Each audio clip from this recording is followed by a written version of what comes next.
हमारा जो टॉपिक है वो है serial class distributed AI class communication and flow reroute network.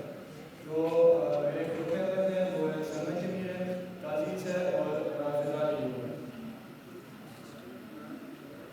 अच्छा, इसका हमारे पास जो इंट्रोडक्शन है वो क्या चलता है जी? ये है कि उसका हमारा आपको जो ठीक था। अर्बन सीरियल सिस्टम है वो बार बार फेल हो रहा है। उसमें मसले होते हैं जिसकी मेन वजह हमारे पास एक तो ग्रीस बिल्डिंग है, दूसरी जो वजह हमारे पास सेडिमेंट ब्लॉकेज है। कोई ऐसी सॉलिड ब्लॉकेज आ जाती है जैसे रॉक्स वगैरह जो फ्लो को पूरा ब्लॉक कर देते हैं। उसके बाद जो हमारे पास तीसरा मसला आता है पाइप डिफॉर्मेशन है, पाइप की शेप चेंज हो जाती है क्रूजन की वजह से, डिप्रेशन की वजह से। और जो चौथा पॉइंट है वो है स्ट्रक्चरल कोलैप्स, पाइप लीक कर जाता है या तो पाइप जो है वो टूट जाते हैं और हमें पता भी नहीं चल सकता क्योंकि वो ज़्यादातर अंडरग्राउंड है पाइप। इसके लिए जो हम लोग ट्रेडिशनल टूल्स यूज़ कर रहे हैं जैसे कि सीसीटीवी रोबोट्स हैं, सीसीटीवी रोबोट्स हो गए। इसके अलावा हम लोग जो ट्रक्स यूज़ करते हैं पाइप को खोलने के लिए।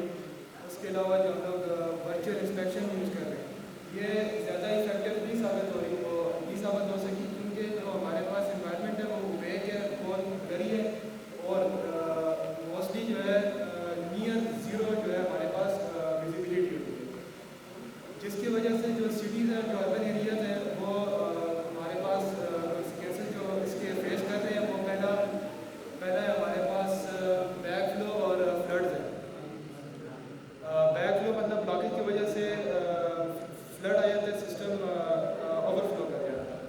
उसके बाद जिसकी वजह से डिजीज़ फैलती है, वाटर बोर्न डिजीज़ होती है। लीकेज की वजह से जो हमारा मेन वाटर सोर्स है वो अंडरग्राउंड ही है, तो लीकेज की वजह से मिक्स हो जाता है और जिसकी वजह से वाटर बोर्न डिजीज़ ज़्यादा हो जाता है।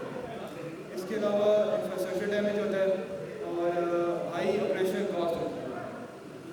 अच्छा, इसके करंटली हमारे पास कोई भी फ्री फायर एआई ड्रिवन और सेल्फ रेगुलेटिंग सिस्टम हमारे पास कोई भी नहीं है जो कि खुद से मॉनिटर भी कर सके, प्रिडिक्ट भी कर सके और एक्टिवली जो है ना अपने खुद डिसीजन लेके ब्लॉकेज को क्लियर कर सके। जो हमने सिस्टम हमने जो सोचा है सीरियल पल्स उस वो वायर फ्री है, एआई पावर्ड है और क्या कहते हैं प्रोटेक्शन सिस्टम को यूज़ करके वो जो ब्लॉकेज है उसको अर्ली डिटेक्ट करके उसको अपने ऑन पे रिमूव भी करेगा और रिमूव करेगा और ऑटोमेटिकली उसको क्लीन करेगा। ये जो हमारा सिस्टम है ये एनर्जी फ्लो और वर्सेस एनर्जी यूज़ करेगा और जो कम्युनिकेशन के हमारे पास जरिए हैं वो एक लोरन सिस्टम है और हम लोगों ने इसमें टाइनी एमएल और प्रिडिक्टिव एआई इस्तेमाल किया और आरएल इस्तेमाल किया, रीइंफोर्समेंट लर्निंग के जो एक बार मतलब जो प्रॉब्लम आती है उससे वो एआई लर्न नहीं करेगा। अच्छा, इसके बाद हमारे पास जो मेन प्रॉब्लम आती है जो ब्लॉकेज की वजह से जो प्रॉब्लम्स आती है उसमें सबसे बड़ी जो मेन प्रॉब्लम है वो फ्रीक्वेंट सीवियर ब्लॉकेज है। बार बार सीवियर ब्लॉकेज होती है जिसकी वजह से कॉस्ट ज़्यादा लगती है इसको मेंटेन करने में। उसके बाद जो इन्वायरमेंट है वो हाईली क्या कहते हैं केमिकल है और मडी है और पीसी है। इसके अलावा जो हम लोग इस प्रॉब्लम को हम लोग मैनुअली ठीक करते हैं ज़्यादातर पाकिस्तान में खासतौर पे जो कि वर्कर्स के लिए ब्लॉक भी है और टाइम कंज्यूमिंग है और लेबर इंटेंसिव है। इसका जो नेशनल नेट है वो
हमने रेडार सिस्टम यूज़ किया और फ्लो कैपेसिटर सेंसर यूज़ किया। फ्लो कैपेसिटर जो है वो हमारे पास फ्लो सेंसर है, वो हमारे पास सेंस करेंगे फ्लो और जो कैपेसिटी है वो हमारे पास इसी एनवायरनमेंट को डिटेक्ट करेंगे। उसके बाद ब्लॉकेज और इवेंट डिटेक्ट करेंगे। ये जो ब्लॉकेज हमारे पास आ सकती है सिविल सिस्टम में, जैसे कि लीक्स हो गया और कोई शॉर्टेज हो गया, कोई क्रैश हो गया, तो वो ये डिटेक्ट करेगा सिस्टम डिटेक्ट करेगा। इसके बाद इसका ऑटोनॉमस रिस्पॉन्स होगा।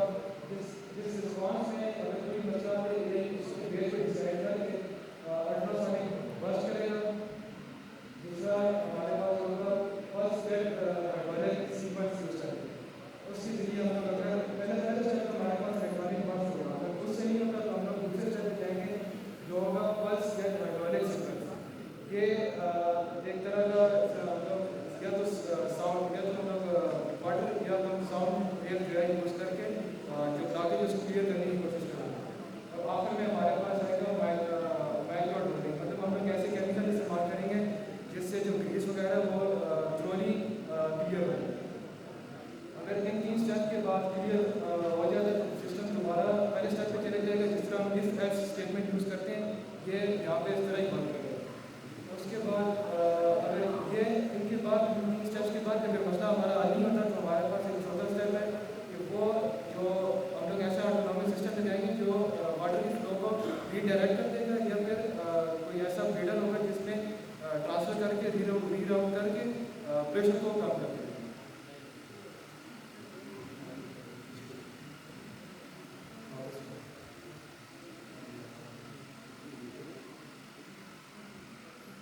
जो हमारे पास इसका 6वां पॉइंट है वो है मेंटेनेंस टिकट। अच्छा, मेंटेनेंस टिकट अगर इन सारे स्टेप्स के बाद हमारा मसला हल नहीं होता तो हमारे पास मेंटेनेंस टिकट का ऑप्शन आता है। ये हमें एग्जैक्ट लोकेशन बता देगा कि कहाँ पे हमने मेंटेनेंस करनी है, कहाँ पे हमने क्लियर करना है और एग्जैक्ट जो टूल्स हैं और जो मसला है वो हमें डैशबोर्ड पे बता देगा। अच्छा, यहाँ पे जो मेन मसला है वायरलेस सिस्टम में वो सबसे बड़ा मेन मसला है एनर्जी जनरेशन एंड स्टोरेज। उसको हमने वेस्टिंग से हमने इस मसले को हल करने की कोशिश की है। इसमें जो सबसे पहला जो पॉइंट होगा वो होगा फ्लो टरबाइन हार्वेस्टिंग, मतलब ईच जो एक हर लोड के साथ हम लोग एक टरबाइन यूज करेंगे जो फ्लो से अपनी एनर्जी जनरेट करेगा। उसके बाद है वाइब्रेशन और प्रेशर हार्वेस्टिंग, मतलब कि कोई भी पाइप्स में ज़्यादातर वाइब्रेशन होती है और फ्लो ट्रैफिक की वजह से वाइब्रेशन रहती है। हम लोग पीजो इलेक्ट्रोमैग्नेटिक ट्रांसड्यूसर्स को यूज़ करके इस एनर्जी को कन्वर्ट कर देंगे इलेक्ट्रिकल एनर्जी। और उसके बाद तीसरा जो पॉइंट है वो थर्मल इलेक्ट्रिक हीटिंग, मतलब कि पाइप में जो भी हम लोग हीट यूज़ करके हम यूज़ करके इस इलेक्ट्रिकल एनर्जी में ट्रांसफर कर देंगे। एनर्जी जो हमारे पास स्टोरेज होगी वो भी सुपर कैपेसिटर है जो एक स्ट्रॉन्ग बर्स्ट देने के लिए यूज होगी और बेस टाइम लगेगी। अगर हमारे पास हार्वेस्टिंग नहीं हो सकती तो हमने कहते हैं उसके लिए एक बैकअप रखा होगा बेस टाइम बैटरी जिसकी 3 to 10 ईयर्स हमारे पास लाइफ टाइम होगी। और अगर ये हमारे पास एक बैकअप होगा जो लिथियम बैटरी होगी, छोटी बैटरी होगी जो बीच नोड में सेपरेट बैटरी।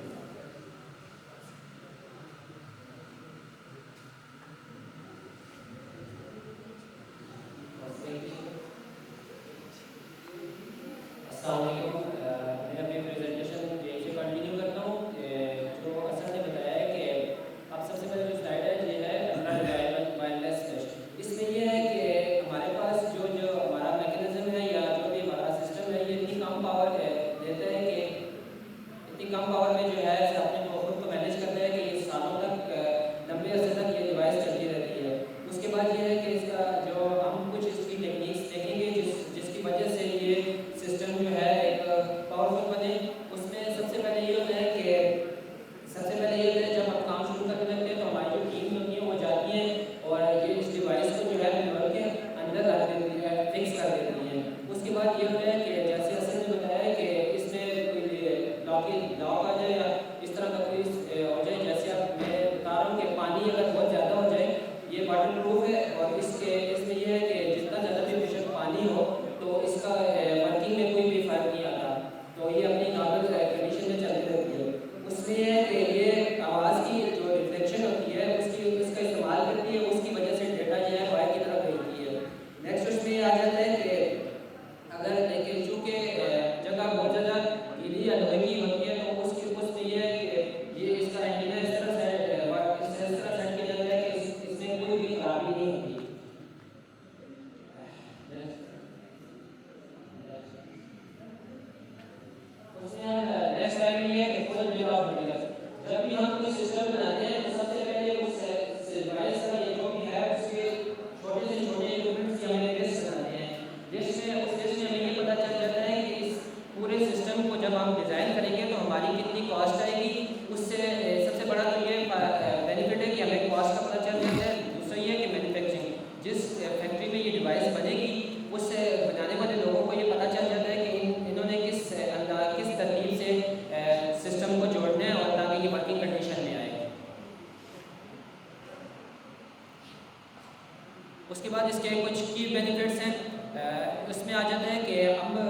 की कोई भी ज़रूरत नहीं होती, इसमें डायरेक्ट हम अप्लाई कर सकते हैं, इस सिस्टम को इंस्टॉल कर सकते हैं।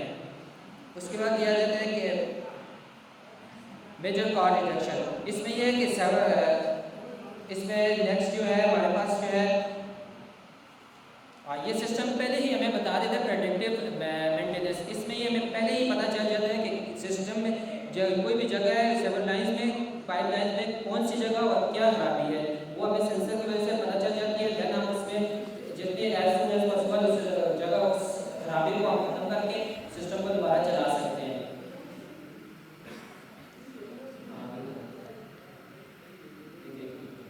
उसमें इसके बाद हमारे पास डिवाइस स्पेसिफिकेशन आ जाती है। इसमें जो हमारा सिस्टम होता है, इसकी जो रेंजिंग एरिया होता है ये 300 किलोमीटर तक 300 मीटर तक डिटेक्ट कर सकता है कि यार 300 मीटर में कोई भी खराबी आएगी तो ये उसको डिटेक्ट करके हमें बता देगा, डेटा में फाइल भेज देगा। उसके बाद ये आ जाता है कि इसका जो टेम्परेचर रेंज है ये है कि सर्दियों में ये -20 एंड +70 डिग्री तक ये डिवाइस इस्तेमाल करती है। और उसमें इसके बाद नेक्स्ट इसकी जो कंक्लूजन है यही है कि हमारे 7 लाइन्स में जो कंक्लूजन यही है कि जब हम देखा है कि 7 लाइन बहुत ही स्मार्ट और स्ट्रॉन्ग मशीन है। सबसे बड़ा फायदा ये है कि ये वक्त बचाता है और उससे बड़ा ये सबसे कॉस्टली बहुत इतना कॉस्टली नहीं है। और नेक्स्ट ये है कि सबसे अहम ये हमारे जो सिटीज़ है इसके निज़ाम में कोई डिस्टर्बेंस क्रिएट नहीं होती, विदाउट डिस्टर्बेंस